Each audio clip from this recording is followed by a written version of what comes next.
Yeah, I'm here at the clock show, and there's a fantastic clock. It's a looks like a has a hunting motif. Is this about 1892 or so? Would you say? About 1890. About 1890, and I see it sells for around $12,000. Do you know who the maker of it is, by any chance? Right here.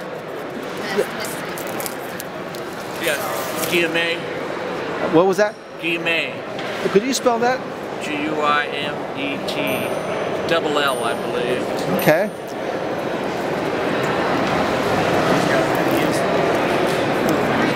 So, would you say this is the best clock in the show today? No. Which would you say is the best one?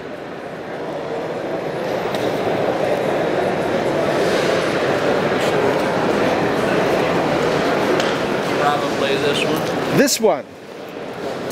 And what about this one? It's a Japanese temple bell clock. Uh-huh. It hangs in the monastery and is read from underneath. Ah, so you look at the mirror, and through the mirror you can see the clock.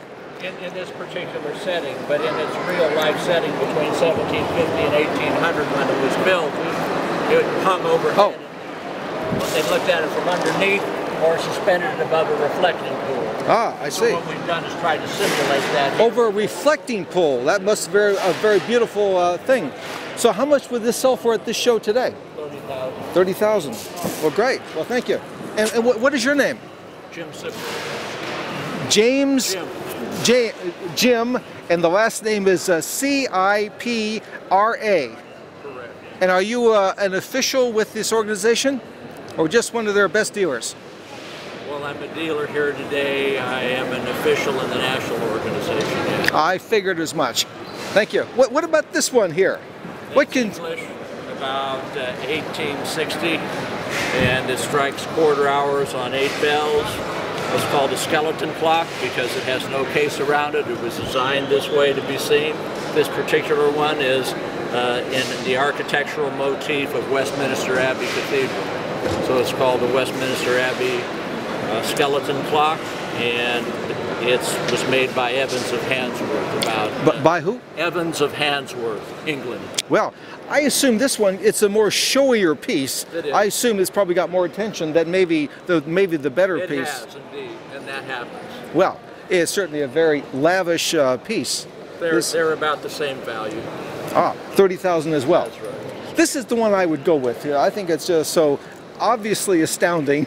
And it's aesthetically pleasing, and today young people that are more inclined to be into some mechanical things and very good watches tend to gravitate towards objects like this because they are aesthetically pleasing. Sure. They are objects that they can place in their home and enjoy.